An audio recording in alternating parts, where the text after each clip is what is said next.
Welcome back to the channel, trainers. Look, guys, we have had several guides come out this week.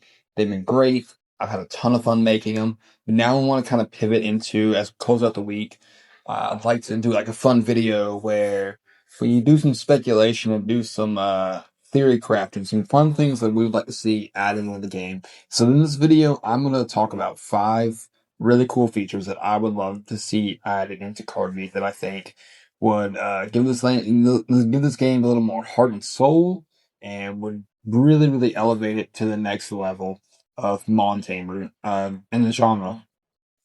So with that out of the way, real quick, you guys, we are almost at 800 subs, which I cannot believe. You guys have been loving the content, and I really appreciate you guys supporting all the content I made. Like I said, I've had a blast making it. So thank you guys so much for everything you do, and I hope you enjoy this video as well. So the first point that I wanted to make is it would be really cool. I think a lot of this video is going to be specifically about breeding, because I think breeding is a really good in-game activity.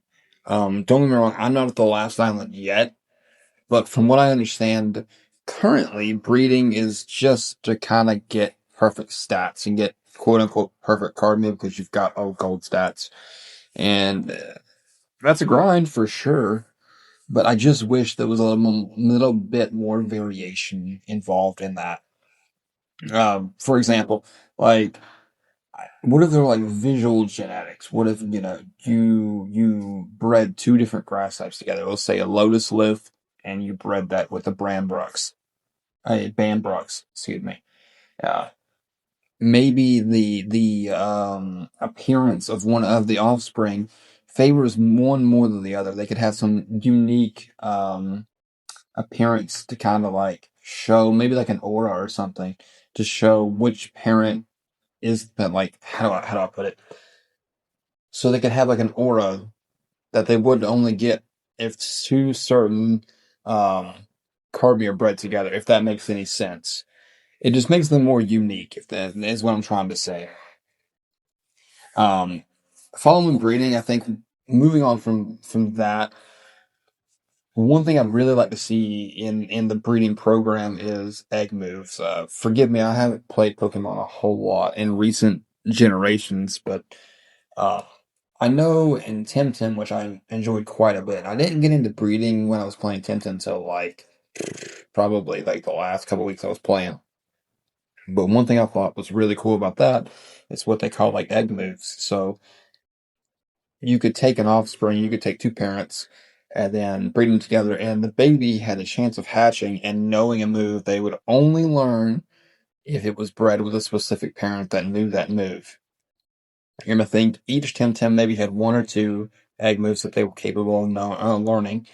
And so I think that would be a really cool thing, because like, I get the skill card system, and I think it makes the game a little limited in terms of breeding, because even as you level up, if you see one Lotus Lift, and I keep going back to them because they're one of my favorites, you've seen them all. You don't be like, oh, I wonder what this one has, because unless you're playing PvP and people put different moves on them, they just generally inherently know the same kind of default moves. So it would be nice to have, like, for example, if like one can learn like Wood Hammer or Leaf Sword, that'd be really cool. And just depending on what they were bred with, to get that offspring.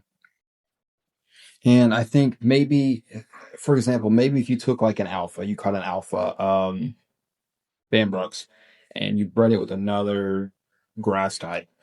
Perhaps like there's a move that only that alpha can learn, and then it's bred down to its child, and then you don't have to necessarily have an alpha that can learn that move. If that makes any sense.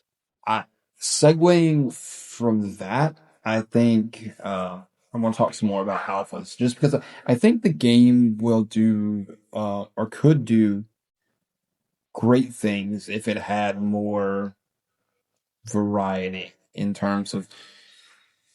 I love hunting shinies, but I think if you look at it And like, what's better than hunting shinies or having shinies to hunt? Having another variant to hunt. So what if, we have alphas, but when you catch them, they shrink. And yeah, they still have their silver and gold stats, depending on how good the alpha was.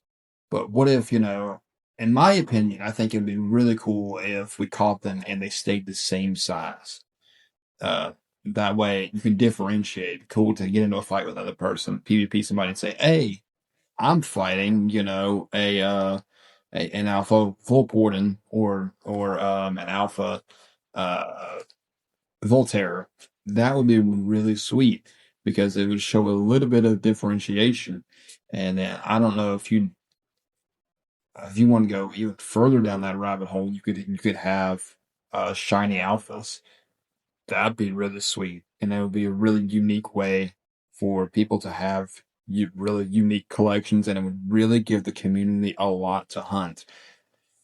Because as much as I enjoy the game, and I enjoy the game, I've got over 40 hours invested already, and I've only been playing the game for 2 weeks. So I enjoy the game immensely. Like I can't tell you the last time I put 40 hours into any mobile game. It just doesn't happen. I'm normally not a mobile game player. Typically, I don't even like touchscreen controls when I do play mobile game. And in this game, I'm just completely fine with it, just because I'm so enamored with the game.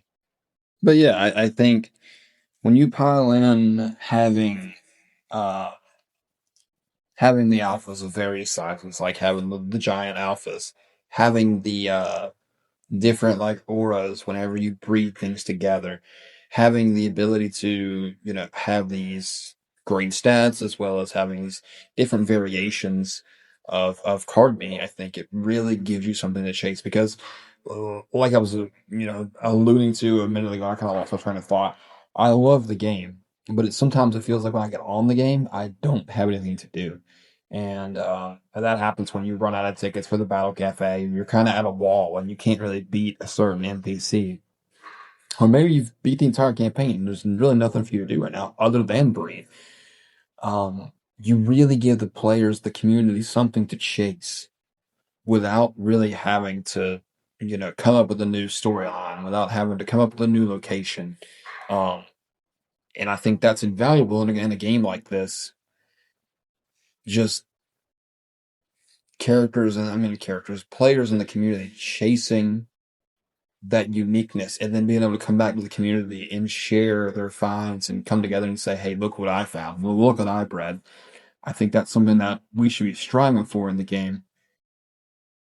But it feels like I said, sometimes, there's just, you're done. And that sucks whenever when you want to play but don't have anything to do. So if we were to add different variations, really something to hunt, people could play till their heart's content. They could play 5, 6 hours a day, touch a little grass and play some more. But my goal is just to get people to be able to play. If they want to play for however long they want to play, they have something to do, something to chase. Um, from there, I'm gonna kind of move away from the breeding stuff. Uh, Another thing that I would really, really like to see is I would like to see more multiplayer functionality. Like my wife plays, but she's quite a ways behind me in the game because the combat is kind of complex for her. She didn't play Pokemon as a kid, so it's a little complex for her. I'm trying to teach her. And one thing we really enjoyed about Tim is we played it together. We really enjoyed the fact that we could run from point A to point B and fight every NPC and every battle along the way together. I'm not asking that we get that here, but what would be really nice is if there were some dungeons that were co-op. If there were some more instances that were co-op that we could fight side by side, that would go a long way. And even maybe some in-game activities. We've seen raids. We had the Divine Descent last season, just a couple days ago, where you paired up with other players and you fought your way through to surviving. I just I would love to see more of that going forward, so that there's more reason because I kind of nagged my wife to play this game, give it a chance, and I didn't understand a whole lot of what the game offered at the time I nagged her to play it, and now she's in, but we really can't do a whole lot together. So that's a change that I think would be huge. Player synchronization, that's got to be fixed. That's a huge thing. That obviously needs to be fixed before anything, multiplayer related. But piggybacking off of that, I think housing is super underdeveloped. I do understand that the devs have come out, some parts come out and said, hey, we're really, really interested in expanding this, and our community has responded positively to this, and we're really excited to make new content for it. I hope in the future they make more traditional housing instead of just these tents that we're getting. Or if they're doing more tent stuff, I wish there were bigger tents that you could kind of run inside and sit on a couch and have, furniture inside your tent, as opposed to what we have now. Because yeah, you can invite your friends over. I can invite my wife over to my house in the game, but there's nothing to do, nothing to interact with, not to my knowledge at least. Um, I haven't messed with it a whole lot, so maybe I'm wrong about that, but let me know down in the comments. Uh, Segueing from social features into kind of more variation again. I think it'll be really cool if, not all of them, I'm definitely not implying all of them, but if some Kardmi had split evolutions, yeah, kind of like Eevee or some of the other Pokemon that have split evolutions, like it would be really cool if we had one that evolved based on whether their strength or their special attack was higher, or their strength or their defense was higher, or if you had if you evolved, if you were in a group, like if you could create a group with your friends, and you were in a group and you evolved, it would evolve based on the fact that you were in a group rather than solo. That would be really cool if it had multiple different forms.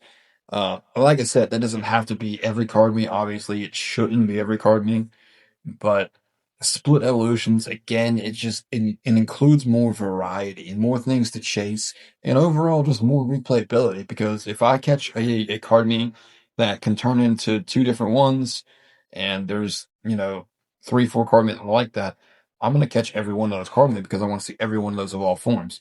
Um, I just think the more variation we get in this game, the better. Like, I think variation, it doesn't really have a downside, because that's part of the beauty of games like this, is just the discovery and being able to sit there and play to your heart's content and to find all those various different forms and these split evolutions and everything.